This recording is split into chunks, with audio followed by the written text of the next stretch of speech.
রহিম বলে তোমরা এখানে দম করবে, এইভাবে ফুঁক দিবে।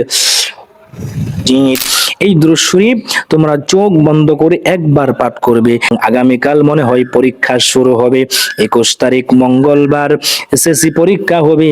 তোমাদের জন্য আমি দোয়া করি। সুখবর, তোমাদের জন্য আজকে এমন একটি ভিডিও আমি তৈরি করেছি, তোমরা কিভাবে কলম পড়া দিয়ে, সেই কলম দিয়ে এসএসসি পরীক্ষা দিয়ে উত্তীর্ণ হতে পারবে। তোমাদের রেজাল্ট যদি তোমরা ভালো করতে চাও, তাহলে এই ভিডিওটি তোমাদের সম্পূর্ণ দেখা বাধ্যতামূলক। আমি তোমাদেরকে বলবো কিভাবে তোমরা কলমটা পড়বে এবং পরীক্ষার হলে যাওয়ার পূর্বে কোন দোয়াটি পড়ে প্রবেশ করবে।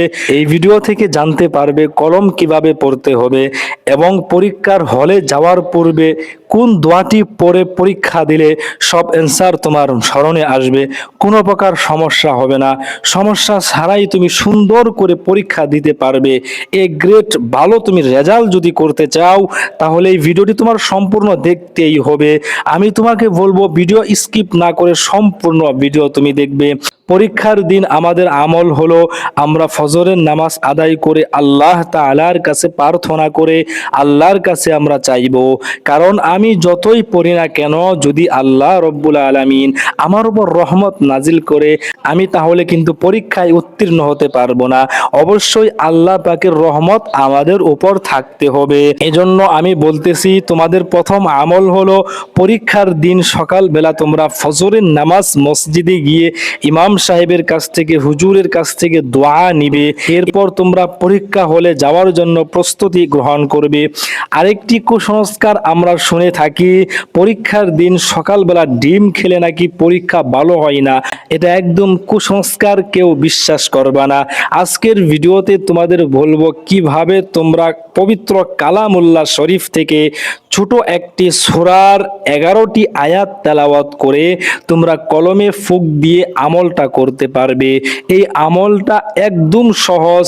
তোমরা যারা কোরআন শরীফ পড়তে পারো না, তোমাদের বাবা মার দ্বারা আমলটা করাবে, অথবা তোমাদের বড় ভাই, বড় বোন, অথবা যে কেউ যারা কোরআন শরীফ পড়তে পারে তাদের কাছ থেকে আমলটা করে নিবে।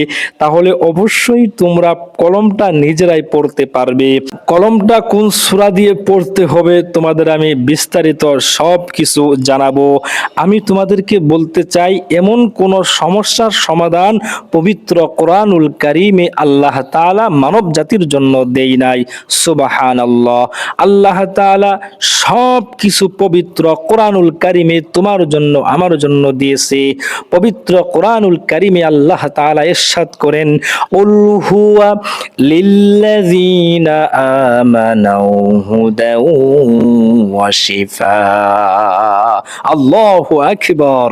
উল হুয়া লিল্লাযীনা আমানু হুদাও ওয়া শিফা। এই কোরআন হলো তোমাদের জন্য মহা ঔষধ।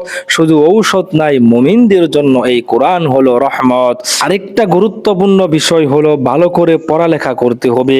যেই পরীক্ষা আগামীকাল, সেই বিষয়ে তোমার ভালো করে আয়ত্ত করতে হবে, তাহলে তোমরা পরীক্ষায় ভালো কিছু রেজাল্ট করতে পারবে। কিন্তু যেই পড়াগুলো তোমরা ভুলে গিয়েছো, যেই পড়াগুলো তোমরা লিখতে পারতেছো না, স্মরণ আসতেছে না, এজন্য আমি 2টি আমল শিখাবো। প্রথম আমল হলো কলমটা পড়তে হবে। দ্বিতীয় আমল হলো যখন তোমার লেখাটা মনে আসবে না, যে আনসার মনে আসবে না, ওই আনসারটা অবশ্যই মনে আসবে ওই আমলটা করলে। আমলটা আমি স্টেপ বাই স্টেপ তোমাদেরকে এখন আমি শিখাবো। তোমরা পবিত্র হয়ে তোমরা নিজেরা অথবা তোমার পিতামাতার দ্বারা এই আমলটা করে নিবে। তুমি মনে করো এই পরীক্ষা তোমার 10টা কলম লাগবে। এবার এই 10টা কলমের প্রতিটি কলমের হেড তুমি এইভাবে খুলে নিবে। আমি দেখাচ্ছি, তোমরা দেখো, এইভাবে খুলে নিবে। খুলে নেওয়ার পর পবিত্র কোরআনুল কারীমের সূরাতুল কলাম, সূরাতুল কলাম আমরা অনেকেই চিনে থাকি। কত নাম্বার পারা, কত নাম্বার সূরা, হ্যাঁ আমি বিস্তারিত এখন লিখে দিচ্ছি, তোমরা দেখতে পাচ্ছ। তাবারাকাল্লাযী বিয়াদিহিল মুলকের পরে সূরাতুল মুলক সূরার পরে যে সূরাতুল কলাম রয়েছে, এই সূরা কলামের প্রথম 11 আয়াত তোমরা তেলাওয়াত করবে। আমি তেলাওয়াত করে তোমাদেরকে শোনাচ্ছি। আউযু বিল্লাহি মিনাশ শাইতানির রাজিম। বিসমিল্লাহির রহমানির রহিম। নুন ওয়াল কলামি ওয়া মা ইয়াসতুরুন মা আনতা বিনি'মাতি রাব্বিকা বিমাজনুন ওয়া ইন্নাকা লাআজরান গায়রা মামনুন ওয়া ইন্নাকা লাআলা খুলুকিন আযীম ফাসাতুবসিরু ওয়া ইউবসিরুন বিআইয়িকুমুল মাফতুন ইন্না রাব্বাকা হুয়া আ'লামু বিমান দাল্লা আন সাবিলি ওয়া হুয়া আ'লামু বিল মুহতাদিন فلا تطع المكذبين ودوا لو تدهن فيدهنون ولا تطع كل حلاف مهين هماز مشاء বিনামিম। আল্লাহু আকবার। এই 11টি আয়াত তোমরা পড়ে বিসমিল্লাহির রহমানির রহিম বলে তোমরা এখানে দম করবে, এইভাবে ফুঁক দিবে।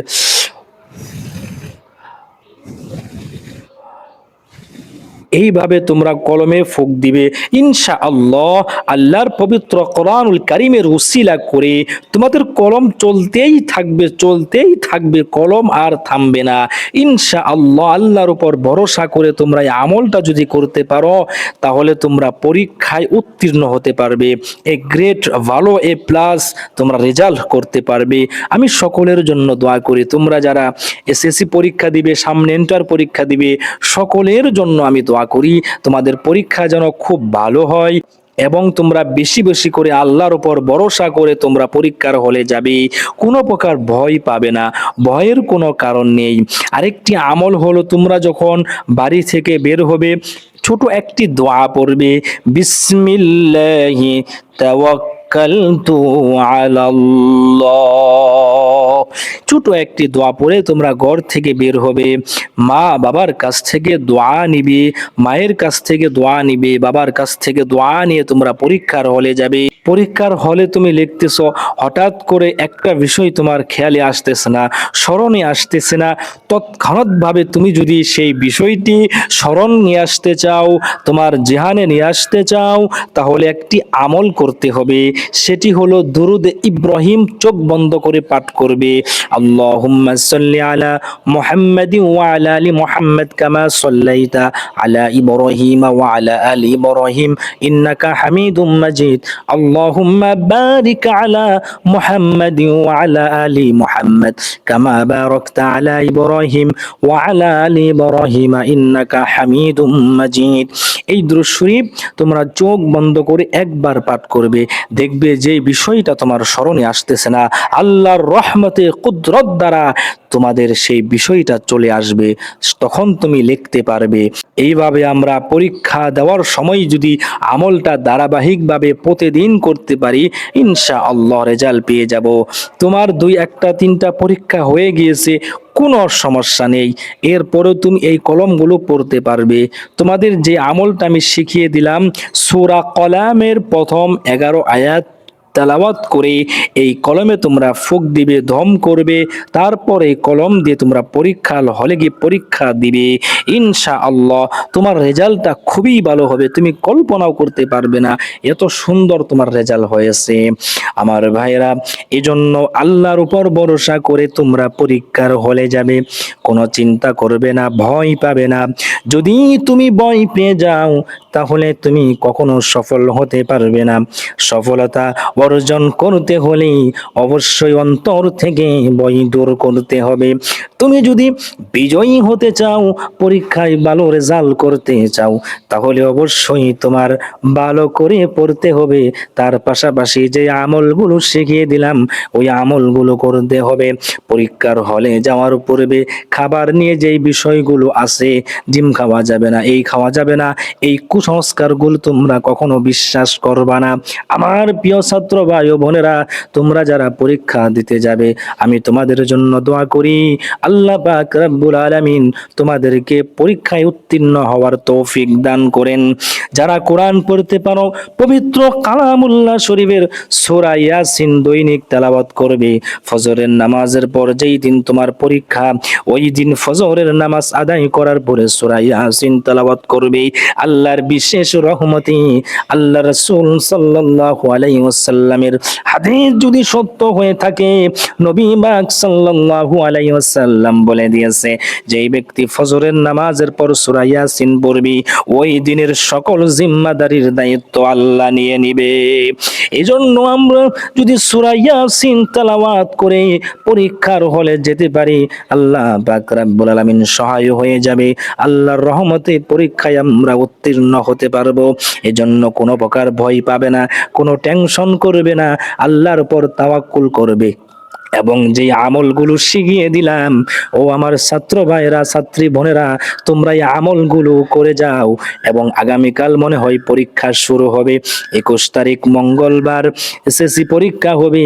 তোমাদের জন্য আমি দোয়া করি আল্লাহ পাক তোমাদের জন্য পরীক্ষায় ভালো রেজাল্ট করার তৌফিক দিন। আল্লাহু আকবার। তোমার পরীক্ষা ভালো হোক, উত্তীর্ণ হতে পারো, এ গ্রেড রেজাল্ট করতে পারো, এই আশা করি আজকের ভিডিও থেকে এখন বিদায় নিচ্ছি। আবার দেখা হবে তোমাদের সাথে যে কোনো একটি নতুন ভিডিওতে। এই পর্যন্ত ভালো থাকেন।